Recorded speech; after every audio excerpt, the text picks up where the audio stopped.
حضرت مفتی تقی عثمانی صاحب کا ایک بہت بڑے اسکالر سے ٹاکرا ہوا نا, وہ کافی اچھا کام کرنے دین کا, تو انہوں نے کچھ مسائل بتائے تھے غلط. حضرت مفتی تقی صاحب کی عادت نہیں ہے لوگوں کو اس طرح کھلے عام رسوا کرنے کی, انہوں نے بند کمرے میں ان کو سمجھایا. پھر مفتی صاحب نے ان سے چند سوالات پوچھے, حضرت مفتی صاحب نے, ان کے جواب نہیں آئے. تو 2 چیزیں علماء نے بیان کی ہیں مذہب پہ چلنے کے لیے. وہ 2 چیزیں اگر آپ کی زندگی میں نہیں ہیں تو مذہب ہی کے نام پہ آپ گمراہ ہوگے بھی اور لوگوں کو گمراہ کرو گے بھی.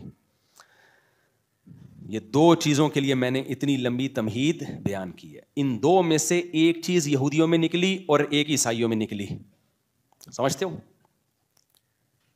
اور مسلمانوں میں بہت سے ایسے ہیں جن میں دونوں ہی نکل گئی ہیں, ٹھیک ہے نا, دونوں ہی کیا ہو گئی ہیں, شارٹ. 2 چیزوں میں, جب 2 چیزوں میں سے ایک چیز کی کمی ہو جائے تو آپ گمراہ. وہ 2 چیزیں کیا ہیں؟ ایک کو کہتے ہیں علم, دوسرے کو کہتے ہیں ذکر. اللہ سے تعلق بھی کہہ سکتے ہیں, ذکر اللہ کی کثرت بھی کہہ سکتے ہیں, عبادت کی کثرت بھی. اللہ سے کتنا مضبوط ریلیشن ہے, مختلف تعبیرات ہیں, نتیجہ سب کا ایک ہی ہے. جب آپ کے پاس پراپر دین کا علم نہیں ہوتا, یہ نہیں کہ یوٹیوب پہ دیکھ کے علم حاصل کر لیا یا چند کتابیں پڑھ کے, پراپر وے میں آپ باقاعدہ علم حاصل نہیں کرتے تو خود بھی گمراہ ہوتے ہیں اور دوسروں کو بھی گمراہ کرتے ہیں. دنیا میں کسی کو بھی لوگوں کا علاج کرنے کی اجازت نہیں ہے جب تک پراپر کسی ادارے میں حکیم نہ بنا ہو یا ڈاکٹر نہ بنا ہو. کہیں ہے دنیا میں آپ امریکہ کے ویزے کے لیے اپلائی کرو کہ میں ڈاکٹر ہوں, میں لوگوں کا وہاں جا کے علاج کرنا چاہتا ہوں, امریکن پوچھیں گے آپ نے کہاں سے پڑھا ہے, آپ کہہ رہے ہیں میرے نانا بہت بڑے ڈاکٹر تھے تو انہی کی خدمت میں ساری زندگی گزار دی میں نے. مان لے گا وہ, کہے گا بھائی تیرے نانا کا بھی ہمیں نہیں پتا اور تیرا بھی ہمیں. جو پراپر وے میں سلیبس ہے اس کو فالو کرو. آپ صرف ایک دین اور مذہب کو تماشا بنا لیا لوگوں نے, جو اٹھتا ہے مذہبی اسکالر بن کے گائیڈ کرنا. اور جب ان سے کہا جائے کہ تم نے کون سا سلیبس پڑھا ہے تو فوراً جواب دیتے ہیں کہ نبی کے دور میں کوئی سلیبس تھا ہے بھائی.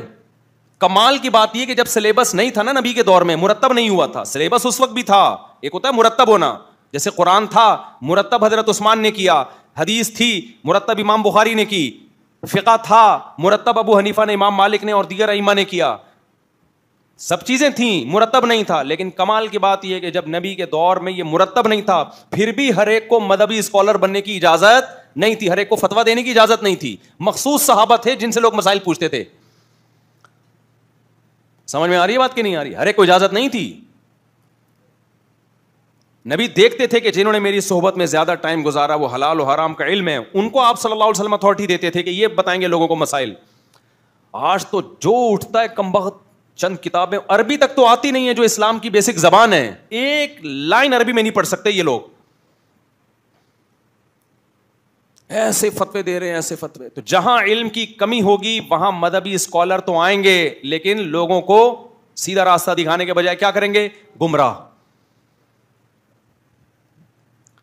حضرت مفتی تقی عثمانی صاحب کا ایک بہت بڑے اسکالر سے ٹاکرا ہوا نا, وہ کافی اچھا کام کرنے دین کا, تو انہوں نے کچھ مسائل بتائے تھے غلط. حضرت مفتی تقی صاحب کی عادت نہیں ہے لوگوں کو اس طرح کھلے عام رسوا کرنے کی, انہوں نے بند کمرے میں ان کو سمجھایا کہ آپ جو کام کر رہے تھے اس کو فوکس کرتے.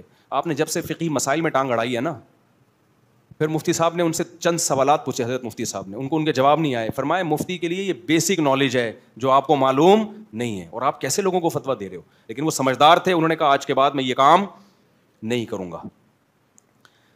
تو جو جس کا کام ہے میرے بھائی اسی کو ساجھے, اسی کو کرنے دو. ایک صاحب نے فتویٰ دے دیا کہ یہ لاشوں کا جو ہے نا پوسٹ مارٹم, جو لاوارث لاشوں کا کہ آرگن استعمال کرنا جائز ہے. ایک مشہور اسکالر ہے, نام لینے کی ضرورت نہیں, کیونکہ یہ لاوارث ہیں, ان کا کوئی باپ دادا ہے نہیں, تو ان کے آرگن استعمال کر سکتے ہیں بغیر پرمیشن کے بھی.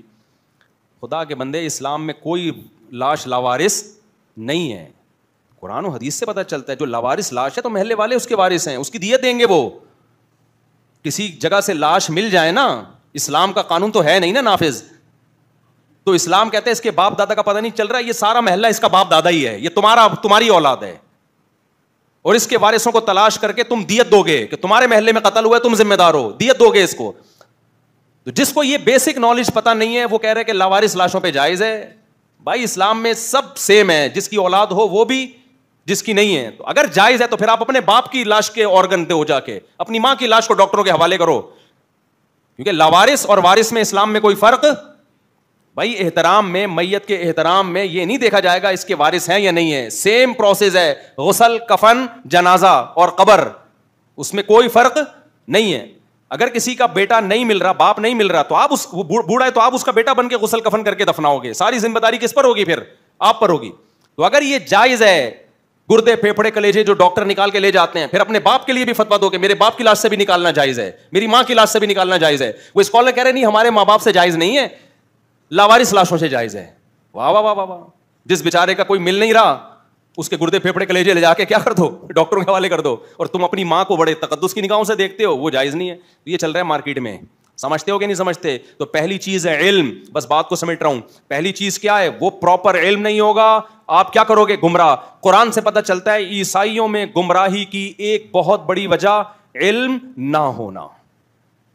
دوسری چیز ذکر, تعلق مع اللہ. دنیا مسافر خانہ ہے, جنت کی لالچ, جہنم کا خوف, کثرت ذکر. جب اس مذہبی اسکالر کا اللہ سے رشتہ ہو گیا کمزور, علم کے باوجود وہ لوگوں کو مذہب کا منجن بیچے گا, وہ شہرت کا بھوکا ہو جائے گا. پھر وہ پہلے زمانے میں ایسا نہیں تھا کسی کو بھی ممبر پہ بٹھا دیا جائے بھائی. بڑے بڑے خانقاہوں میں نا بڑے مشقتیں کروائی جاتی تھیں. تبھی شعر ہے, آئینہ بنتا ہے رگڑے لاکھ جب کھاتا ہے دل, کچھ نہ پوچھو دل بڑی مشکل سے بن پاتا ہے دل.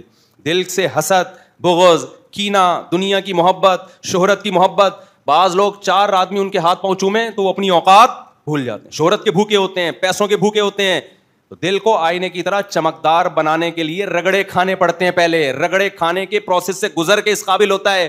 آج بہت سارے مذہبی اسکالر نہ کبھی کسی استاذ کے سامنے 2 زانوں بیٹھے, ایسا لگتا ہے پیدا ہوتے ہی کو پیر و مرشد تھے. یہ ان کی اماں نے کوئی کیپسول کھائے تھے ان کو مرشد بنانے کے, اور بچہ کیسا پیدا ہو گیا؟ وہی آداب والا لطیفہ یاد آ رہا ہے, سنا ہے؟ نہیں سنا میرا خیال. بھائی نئے نئے لوگ بھی آئے ہوئے ہیں نا, سائنسدانوں نے ایک دوا ایجاد کی, یہ آج کے اس پہ فٹ ہو رہا ہے نا, اس لیے میں دوبارہ ریپیٹ کر رہا ہوں. یہ جو میرا ٹاپک ہے نا اس پہ پورا فٹ ہو رہا ہے. پیدائشی نیک, پیدائشی تربیت یافتہ کوئی نہیں ہوتا. آپ نے کس شیخ کی, کس بزرگ کی صحبت اٹھائی ہے, کس نے آپ کی تربیت کی ہے, کس نے آپ کو غلط باتوں پہ ڈانٹا ہے, صحیح بات پہ اپریشیٹ کیا ہے. یہ سب چیزیں ہونے کے بعد انسان نکھرتا ہے. کس نے آپ کو سزا دی تھی جب آپ غلطیاں کرتے تھے, یا آپ سے کبھی زندگی میں کوئی غلطیاں ہوئی نہیں, کوئی ڈانٹنے والا ہے ہی نہیں آپ کو. آپ کہہ سکتے ہو میرے ماں باپ نے ڈانٹا, ماں باپ کی تربیت کس نے کی تھی؟ یہ علماء کی صحبت, بزرگوں کی صحبت پر جو صدیوں سے لوگ زور لگاتے آئے ہیں, یہ بلا وجہ نہیں لگایا انہوں نے. السلام علیکم. جی دوستو, آپ نے دیکھا اور سنا مفتی طارق مسعود صاحب کو کہ مفتی طارق مسعود صاحب کیا بیان فرما رہے تھے.